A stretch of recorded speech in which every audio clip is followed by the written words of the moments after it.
Hey guys, welcome to another Loot Crate unboxing. So, I want to start this one out with an apology, I guess.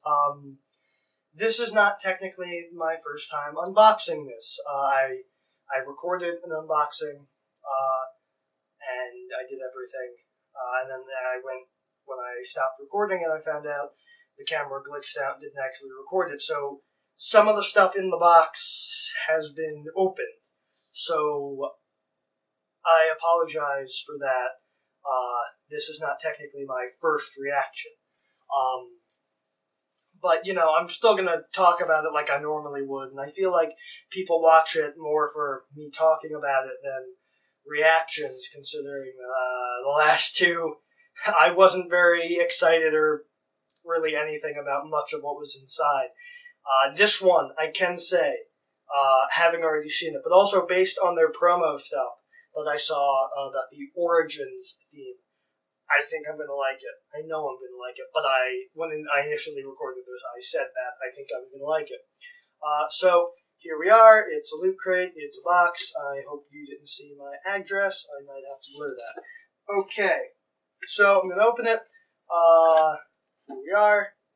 The inside of the cover has an image of Golden Age Superman, like original, like Action Comics #1 Superman, like that. So let's start. Starting as always with the T-shirt, we have one of a Loot Crate shirt, which is made of this very, very nice material, as they all are mostly, and it has a picture of Jumpman on it. In the initial version of this, I had said this must be Mario from the arcade game Mario Brothers because of the color of him, and it never even hit me that it would be from Donkey Kong, which this is from. It's also got the Nintendo seal of quality on it, so if I wear this, that makes me an officially licensed Nintendo product, which is interesting and funny. So let me fold this up and put it off to the side. Next up, we have a Nickelodeon Teenage Mutant Ninja Turtles Geeky Tiki. It's Raphael. And on the back, you can see that you can collect them all with the four brothers and the Shredder. So I am a fan of Ninja Turtles. I have a shirt with the 80s Ninja Turtles, but I was always more of a fan of the 2003 show, and also Ninja Turtles Fast Forward, the one where they went to the future. I stopped watching it very shortly after they came, back to the sewer or whatever. Whatever, the one where they came back from the future, I kind of dropped off. And I think that was around the time that Kids WB stopped being Kids WB and WB became CW. But yeah, so here we go. Here it is. It's made out of the material of a coffee mug, so I guess ceramic. Very sturdy. It's got red inside. It's a tiki, but I guess it's like a mug, a geeky tiki mug. And I guess, mini tiki mug, as it says here. It's hand wash only, so I don't really think I'll be drinking out of it. It makes good display, good for display, but I wouldn't want to damage the paint or the cup itself, so I would never really use it. That's why my Spock mug is on the bookshelf, because I wouldn't want to damage it by washing it or putting in tea or hot chocolate. Mainly because I take my tea with metric crap ton of sugar, so it would corrode the cup. So this is cool. I'm probably not going to drink out of it, but it's cool for design-wise. Next up is a replica, as they always do. Hoverboard replica, Planet Express ship replica, Captain America, the First Avenger shield replica, and according to the back, this is not a toy. It's intended for adults. So I guess I should not have this. Because I am an adult, but I'm not really an adult, I've got a picture of Captain America from the movie, but in the 40s on the back. Honestly, that costume looks better than the original one from the movie. And actually, seeing as how this is from the First Avenger, I might as well plug, a couple years ago, for the 4th of July, I did a video talking about how to fix that movie. I like it, but there were things that could be fixed. and that's up. I'll probably put like a link in the card section up here. Whatever. It'll be up there somewhere. So this is from EFX Collectibles. I've plugged my show enough. Let's take a look at it. So the first thing I notice about this, other than, what it looks like, is the weight. This is like legitimate metal. So right here, this is the stand. It's a basic stand, a clear base with a little stand at the bottom that says Captain America, the First Avenger, 1940s Captain America shield, Marvel EFX Collectibles. I'm not going to take everything out, but here we have a card and a certificate of authenticity. This certifies that this is an authentic prop replica produced by EFX, recreated using the original molds, patterns, files, and reference from the Marvel Studios archives. This is an accurate, scaled replica of the filming prop seen in the movie, and it's good. It looks like a little bit of the paint smudged onto the card. You can see that, and see there's a little smudge on it. I can't really see it with the camera, but I know it's there. But you know what? That makes it special. And this is like really good weight-wise. It has weight. So as you can see, it's the shield. And just personal preference, I know everyone loves the circle shield. This was always my favorite. Like, whenever I looked up Captain America as a kid on the computer, and whenever I saw him before these, I always liked this one better. When they had it in the movie, I was like, that's the cool shield. The circle one is the normal one. I always preferred this sort of flag design. And on the back, it's like gold painted with like straps. It's got like actual straps. I'm annoyed that I don't have a 1/6 size action figure to display with this, but it's cool, and it's got a base too. So you might see this on the shelf in the coming months. I may replace something. I'm looking over at the shelf and noticing that it is very, very filled up with. Next up, this is where the whole recording it twice sort of loses a punch.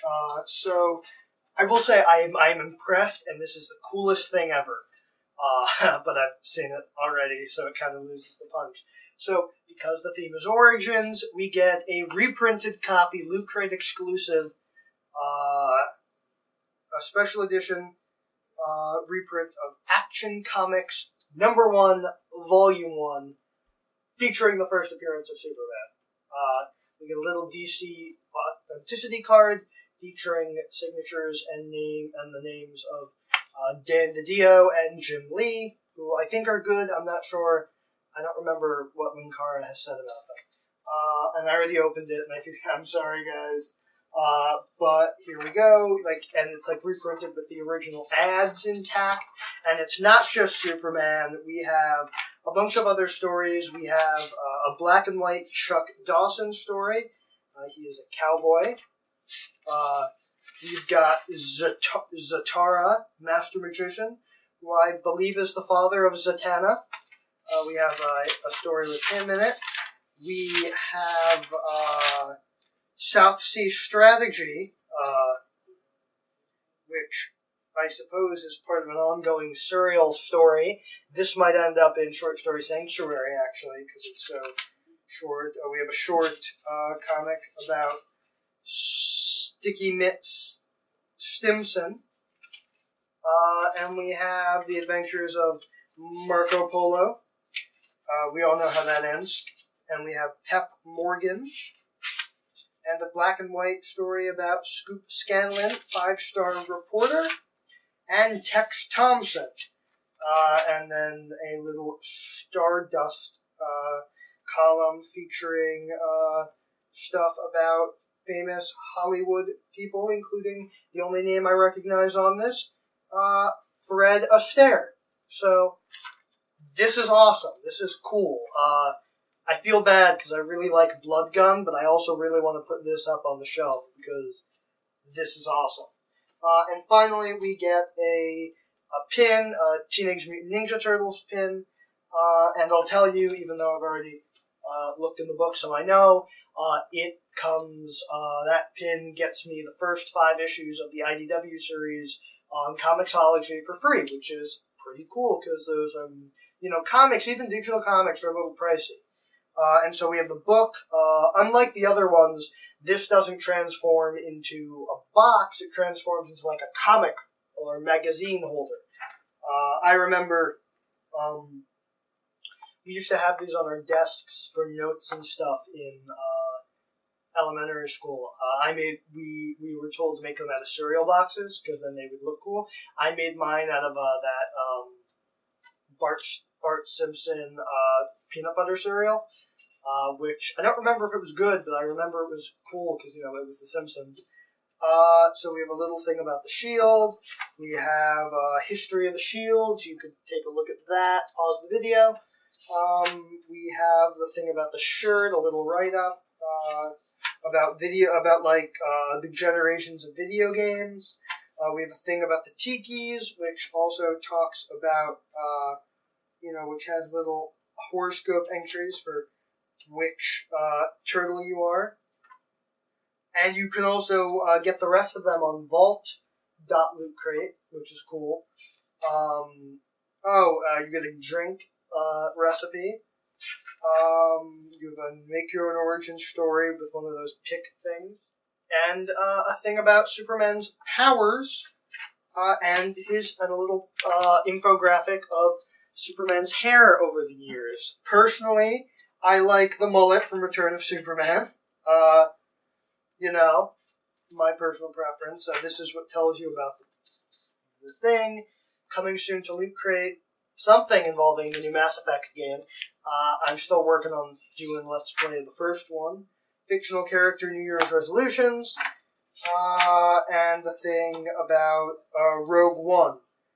From blog to the big screen, written by screenwriter Gary Whitta, which I will probably read because I am majoring in screenwriting, so it might be something good for me to read. Oh, and also there's a little picture. I guess this guy does Nerd Court, and Nerd Court also features as their judge Rufus from Timeless, which is cool. Which I actually funny that I get to talk about it. And that is it. Oh yeah, we've also got a little thing about what's coming up in February, including God Particle, New York Toy Fair, the Lego Batman movie, and the 100, which I don't watch and I heard everyone hated. So, good. And it also came with a little official Loot Crate member card. I don't know if this is new or if they only do it in January, but still awesome to have.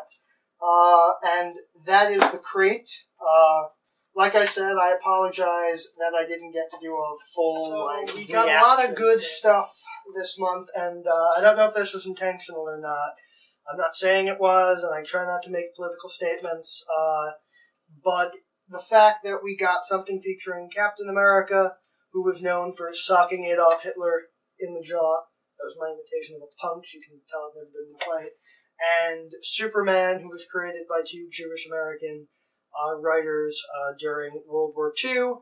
The fact that we get this, in my case, the day after Inauguration Day, it gives me hope that 2017 will be a very good year. Like I said, don't know if that was intentional, but it is doing the job of inspiring hope. So, and honestly, this is my favorite Loot Crate so far. I highly recommend it. Because even when there's stuff even when some of it's crap, you invariably get cool stuff like this one. So, I will see you in the next video, which obviously won't be a Loot Crate unboxing, and I will see you then. Thank you all for watching, and if you liked the video, you can hit subscribe and watch one of my other videos. My videos can be found on any of these fine sites, and if you want to help out, maybe consider supporting the show on Patreon. See you next time.